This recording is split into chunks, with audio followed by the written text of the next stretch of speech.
Hi friends, welcome to my channel. If you like the recipe of this detox juice, then please like the video and subscribe for daily exciting recipes and Ayurvedic tips.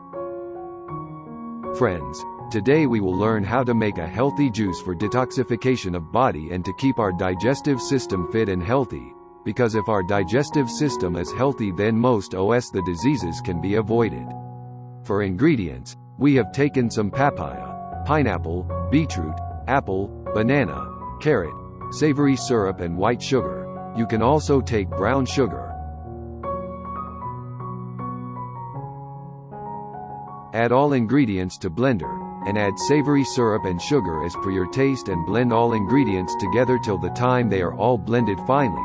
Do remember to blend on low speed, as the high speed heats up the fruits, leading to loss of nutrients.